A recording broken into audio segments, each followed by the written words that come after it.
Welcome to the Health and Life Skills talk show at the Straight Talk Foundation and the Reproductive Health Uganda under the Sexual and Reproductive Health and Rights Alliance Uganda. We are here to discuss sexually transmitted infections with a group of wonderful young people who are working together with Straight Talk Foundation and the Sexual and Reproductive Health and Rights Alliance. We have two teams on board. One is the Diamond team and one is the Platinum team.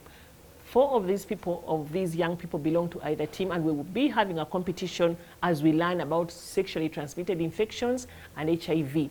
So I'm working in this with my team member and co-leader, Dennis. Please, Dennis, introduce yourself. Yeah, Dennis Mugambaji is my name, and I'm happy to be part of the team. Yeah, so we are leading and facilitating this conversation with Dennis Bagambaje, and we ask the young people with us to introduce themselves. Thank you so much, Doctor. My name is Nampenja Claire, and I'm part of the Platinum team. Thank you. My name is Issa Saleh, part of the Platinum team. My name is Harmony from the Platinum team. I'm Charlotte from the Platinum team. I'm Martha Mugabe from the Diamond team. I'm Jotham Kavuma from the Diamond team. I'm Tracy from the Diamond team. I'm Elvis Mukuru from the Diamond team. Yeah, and our colleague Dennis Bagambaje is going to lead us in a discussion about sexually transmitted diseases and what they are. Over to you, Dennis. Yeah, thank you, Doctor. And through this discussion, we want to get it from these brilliant young people.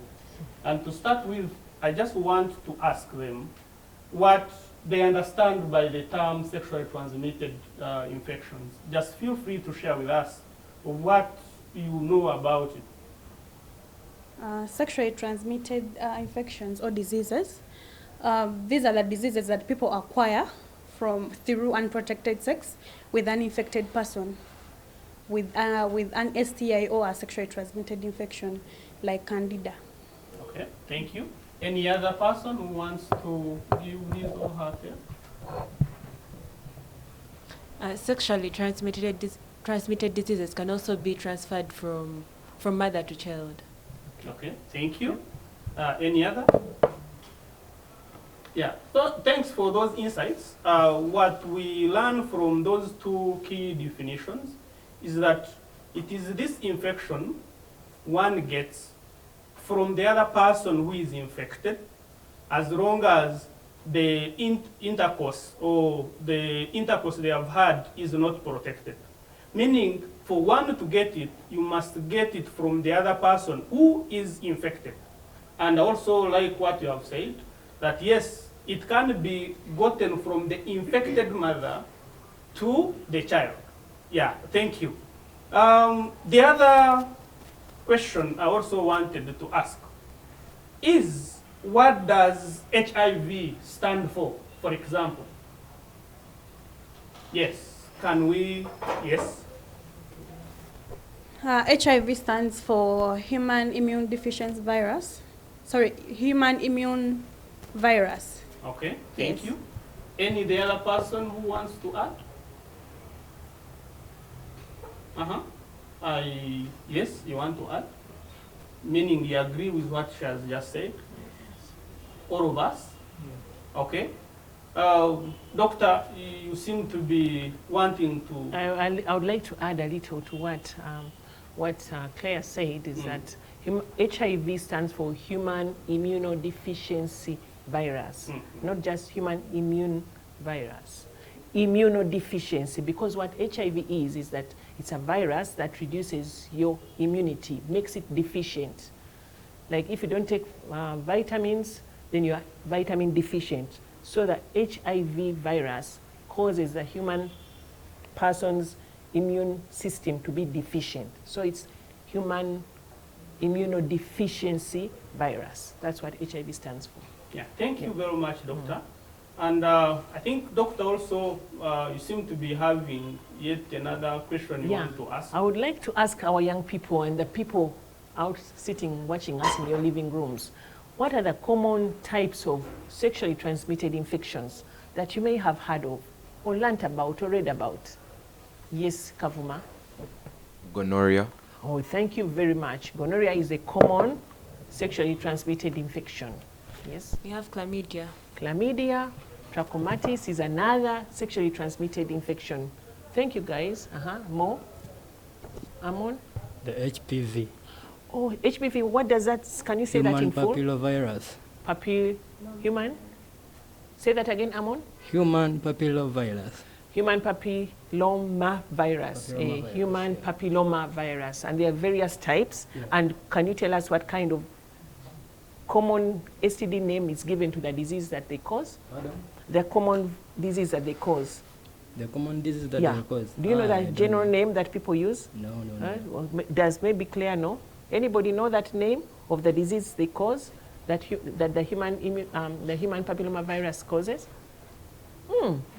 Okay, maybe I'll tell you if you can give me something special, but even if you don't, your presence is already special. Okay. What the human papilloma virus causes is a disease called genital warts, which are warts, real warts in the genital area, and they're quite painful and quite disturbing. I think Dennis may be able to say more about it. Would you like to say something more about genital warts? Yeah, thank you.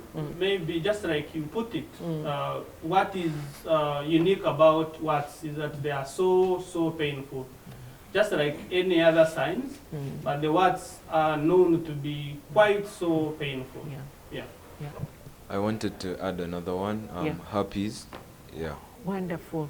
I think we have a very good team of knowledgeable young people here, and I'm sure the people watching us can go check in your books more about STDs. He has mentioned a very common disease called herpes simplex virus, which causes genital herpes. Genital herpes is very common in Uganda. It causes vesicles in the painful vesicles in the genital area. Yeah, let's have one more example before we move. Yes, Martha? We have HIV/AIDS. HIV/AIDS, very critical. HIV/AIDS is one of the sexually transmitted infections, though because of the ravage that it has done, it's usually considered on its own. Yeah, but thank you so very much.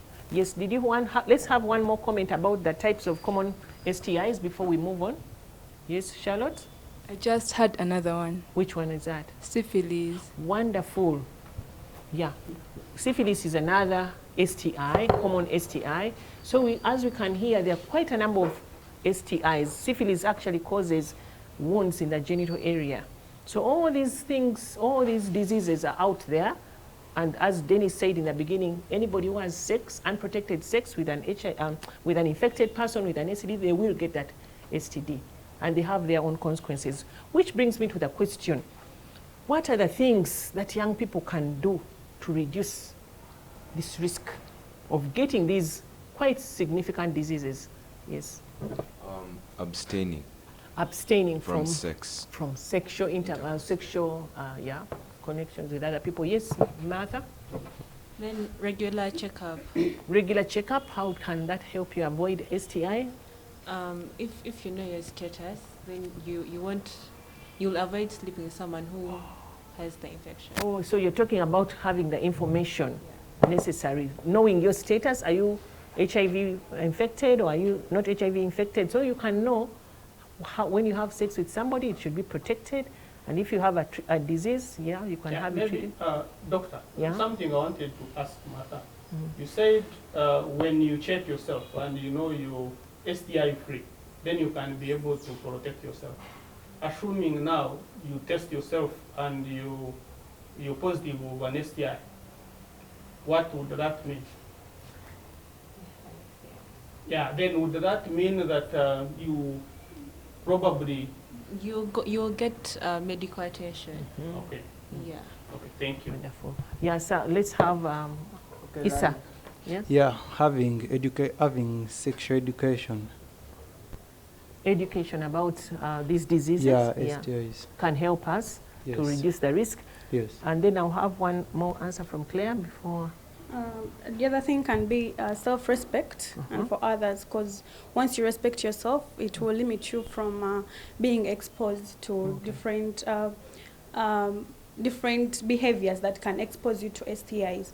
And also while respecting others, it is the same thing. It's vice versa. Wonderful. So which Claire has brought us to a very important point, which is the issue of what are those things beyond how do you keep yourself safe, but what are those things that put you at risk?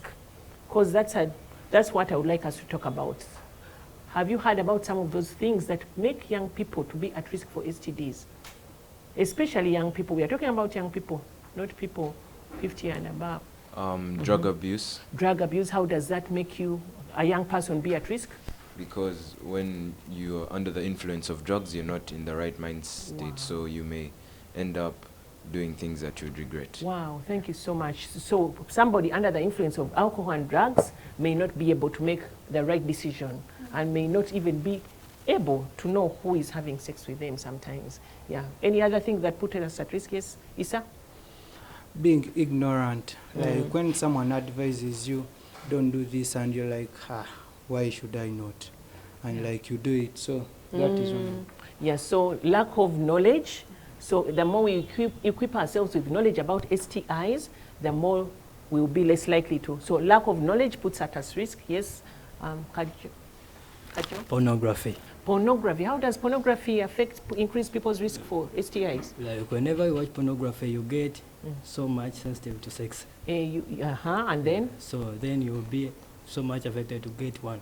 Okay, thank you so much. So exposing yourself to stimulation that may be inappropriate may put you at risk because it will make you more likely to get that. And then what? Yes, Martha?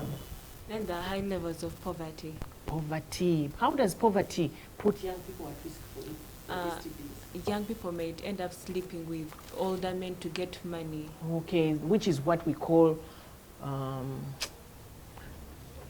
putting yourself at risk due to poverty and need. Yes, we are going for a break, and when we come back, we want to see these groups battle with the quiz that we want to engage them on. And we shall have Diamond compete with Platinum, just like you said. Let's have a short break, and then we come back.